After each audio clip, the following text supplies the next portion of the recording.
하나님 말씀 사도행전 6장 1절에서 7절. 그때의 제자가 더 많아졌는데 헬라파 유대인들이 자기의 과부들이 매일의 구제에 빠짐으로 히브리파 사람을 원망하니 12사도가 모든 제자를 불러 이르되 우리가 하나님의 말씀을 제쳐놓고 접대를 일삼는 것이 마땅하지 아니하니 형제들아 너희 가운데서 성령과 지혜가 충만하여 칭찬받는 사람 7을 택하라. 우리가 이 일을 그들에게 맡기고 우리는 오로지 기도하는 일과 말씀 사에게 힘쓰리라 하니 온 무리가 이 말을 기뻐하여 믿음과 성리 충만한 사람 스데반과 또 빌립과 브루고로와 니가노르와 디몬과 바메나와 유대교에 입교했던 안디옥 사람 니골라를 택하여 사도들 앞에 세우니 사도들이 기도하고 그들에게 안수하니라. 하나님의 말씀이 점점 왕성하여 예루살렘에 있는 제자의 수가 더 심히 많아지고 허다한 제사장의 무리도 이 도에 복종하니라. 아멘. 사람들이 있는 곳에는 언제든지 문제가 생기게 되어 있습니다. 예루살렘 교회 하면 성령 충만한 교회, 은혜가 넘치는 교회, 감사가 넘치는 교회, 사도들이 사역하고 있던 교회입니다. 그럼에도 불구하고 예루살렘 교회 또한 사람들이 모여 있기 때문에 실수가 있고 문제가 생겨날 수 있습니다. 그 문제가 무엇이냐면 예루살렘 교회는 본토 유대인과 헬라파 유대인들로 구성되어져 있는데 구제하는 일에 헬라파 유대인 과부 중 일부가 빠지게 되었습니다. 그 일로 헬라파 유대인들이 원망하는 일이 생겼습니다. 사람들 안에 문제가 생길 수 있습니다. 세상은 완벽하지 않습니다. 교회도 완벽하지 않습니다.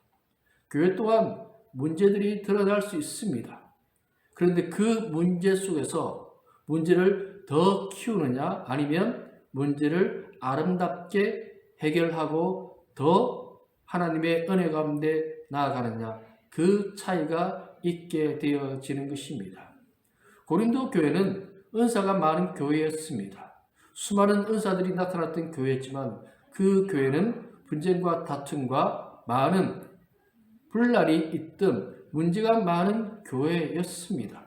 그들은 문제가 많음에도 불구하고 문제를 해결하려고 하지 아니하고 사람들이 끼리끼리 모여서 서로 당을 짓고 그렇게 문제를 키워나가는 하나님이 주신 놀라운 은혜를 함께 나누지 못하는 그런 문제가 많은 교회였던 것입니다. 중요한 것은 그 문제를 바라보는 사람들의 마음입니다. 그 마음에 주님의 마음이 있고 주님의 은혜가 있고 주님의 사랑이 있으면 문제는 해결되어질 수 있습니다. 사람이 어떻게 완벽할 수 있습니까? 부부도 완벽할 수 없습니다. 어떤 공동체든지 문제는 생겨날 수 있습니다. 특별히 믿음의 공동체는 더 그럴 수 있습니다. 그럼에도 불구하고 세상과 다른 모습으로 다른 모양으로 문제를 풀어나가고 해결해 나가는 모습을 보여주어야 하는 것입니다. 교회의 머리는 예수 그리스도이십니다. 예수님의 마음이 먼저 필요합니다. 예수님의 사랑으로 형제 자매들을 볼 수 있는 눈을 가지고 있어야 합니다. 율법주의자들은 끊임없이 손가락질하고 비교하고 비난하는 그런 모습만을 가지고 있었습니다. 교회가 그런 모습을 가지면 문제는 해결되어지지 않습니다. 끊임없이 계속해서 문제가 또 생겨나고 또 생겨나는 그런 모습이 반복되어질 수밖에 없는 것입니다. 그 속에서 성도는 주님이 원하시는 것이 무엇인가? 이 문제 속에서 자신을 돌아보고 교회가 더 한 걸음 더 성숙하며 앞으로 나갈 수 있는 방법은 무엇이 있는가? 어떻게 해야 하는가? 그것에 대한 모습이 있어야 하는 것입니다. 그것은 인간적인 단순한 지식의 문제가 아니라, 지혜의 문제가 아니라 하나님의 말씀에 있습니다. 하나님의 뜻에 있습니다. 그렇다면 하나님께 나가야 합니다. 하나님께 구해야 합니다. 이 문제를 두고 어떻게 해야 합니까? 이 문제를 가지고 하나님 어떻게 풀어나갈 때 하나님이 기뻐하시겠습니까? 그런 구하는 모습이 우리 가운데 끊임없이 일어날 때 문제는 아름답게 해결되어지는 것입니다. 두 번째로 이 문제 속에서 예루살렘 교회는 7명의 집사를 세우기로 합니다. 7명의 집사가 어떤 사람들이냐면 성령과 지혜가 충만하여 칭찬을 받는 사람. 성령과 지혜가 충만한 믿음의 사람이라는 것입니다. 기도의 사람, 말씀에 순종하는 사람. 세상에는 많은 회사들이 자격을 요구합니다. 자격증, 그리고 영어, 그 외에 언어들의 자격들, 등급들, 그런 것들을 요구하고 그렇게 그 회사에 취직을 하기도 하고 그 전에 면접을 보고 그렇게 합니다. 그런데 믿음의 자격증, 그게 제일 중요합니다. 예수님을 믿느냐는 것입니다. 예수님의 은혜 안에 있느냐, 예수님 말씀 안에 있느냐는 것입니다.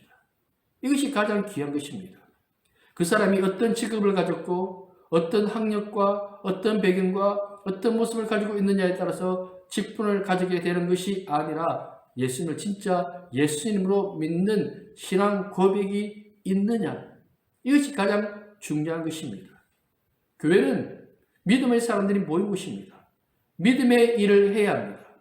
주님이 기뻐하시는 일을 해야 합니다. 행정적으로 뛰어난 사람이 있을 수 있습니다. 귀한 일꾼이 될 수 있습니다. 그런데 그 사람이 믿음이 없다면, 그 사람에게 하나님의 은혜가 없다면 과연 올바른 주님의 일꾼으로 일을 할 수 있겠습니까? 아닙니다. 가장 첫째, 믿음입니다. 주를 온전히 믿는 믿음이 있어야 일꾼이 되어집니다. 성령으로 충만한 사람은 기도하는 사람입니다. 주님 앞에 나아가 먼저 기도할 줄 아는 사람, 주님의 도움을 구하는 사람, 주님의 은혜를 구하는 사람입니다. 사역자가 되었던 장로, 권사, 안수집사, 서리집사, 그리고 성도 모두 다 일꾼으로서 주님 앞에 엎드려 구하는 사람이 되어져야 합니다. 우리는 주님의 일꾼입니다. 주님의 마음에 원하는 것이 무엇인지 그것을 깨달으며 주님의 마음을 시원케 할 수 있는 사람이 되어져야 합니다. 주님이 없는 일, 그것은 주님의 일이 아닌 것입니다. 그리고 그들은 지혜로웠습니다. 자신들의 뜻대로, 자신들의 욕망대로 일한 것이 아니라 형제자매들을 두루두루 돌아보고 위로하고 격려하고 공평하게 정의롭게 일을 잘 처리하는 사람들이었습니다. 예루살렘 교회 헬라파 가부들이 지금 원망을 하는 상황 가운데 좋은 성품을 가진 사람들이 집사로 세워져야 합니다. 따뜻하게 다독여주고 위로해주고 격려해주고 품어줄 수 있는 사람, 그런 사람이 지금 이 시대에 필요합니다. 어느 순간부터인가 교회까지 쌍각 닮아서 고슴도치와 같은 그런 모습을 가진 사람들이 많이 생겨나고 있습니다. 날카롭습니다. 말이 날카롭습니다. 행동하는 것이 날카롭습니다. 많은 것들이 삐져나와 있습니다. 덮어주어야 하는데, 안아주어야 하는데, 우리에게 과연 주님과 같은 그런 따뜻한 마음이 있는지 돌아볼 수 있는 성도가 되어야 합니다. 그런 성도는요, 칭찬을 받습니다. 삶 속에서도 칭찬을 받고요, 교회 안에서도 칭찬을 받는 사람입니다. 이 7명, 그 많은 사람들 속에서 칭찬을 받는 사람이었습니다. 이 사람들은 좋은 사람, 이 사람들은 사랑이 많은 사람, 이 사람들은 지혜로운 사람, 이 사람들은 진짜 예수님을 잘 믿는 사람, 사람들로부터 칭찬을 듣고 인정을 받는 그런 삶을 살고 있는 사람이었습니다. 예수 믿는 사람은 잘 살아야 합니다. 교회 안에서도 교회 밖에서도 잘 사는 믿음의 사람이 되어져야 합니다. 그것이 진짜 주님의 일꾼입니다. 주님 앞에서 사람들이 보지 아니하는 그 속에서도 헌신하는 일꾼으로 주님을 기쁘게 할 수 있는 그런 성도가 진정한 주님의 일꾼이며 주님이 기뻐하는 일꾼입니다.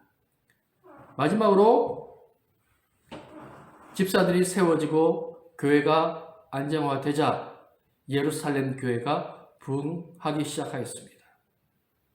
교회에 문제가 생기면 어떤 문제가 있느냐면 부흥하지 않습니다. 그리고 교회는 나누어집니다. 심각한 문제들이 발생하게 되어집니다. 서로 좋지 아니한 말들과 행동들이 오가는데 어떻게 교회가 부흥할 수 있겠습니까? 교회가 부흥하려면요, 각자에게 주어진 일에 최선을 다하는 것입니다. 사도들이 7명의 집사를 세우는 것은 그들이 말씀과 기도에 집중하기 위함이라고 했습니다. 기도하고 말씀 사역, 특히 복음 전파하는 일에 집중하겠다고 합니다. 그리고 집사들은 구제사역뿐만 아니라 교회 전반적인 여러 가지 일들을 돌아보는 그런 일들을 잘 하였습니다. 서로에게 주어진 일에 최선을 다하고 지혜롭게 잘 하다 보니까 예루살렘 교회는 날마다 믿는 사람이 되어지는 놀라운 일이 일어났습니다. 우리에게 주어진 일이 무엇이든 간에 그 주어진 일에 최선을 다하는 성도가 복된 성도이며 주님의 일꾼이 되어지는 것입니다. 작은 것이라도 괜찮습니다. 청소하는 일이든 밥하는 일이든 아이들을 가르치는 일이든 뭘 하는 일이든 거기에 최선을 다하며 주님이 맡겨주신 일이니 충성하겠습니다. 감사합니다라고 일하면 되는 것입니다. 뭐가 더 좋은 일, 나쁜 일, 그것은 없습니다.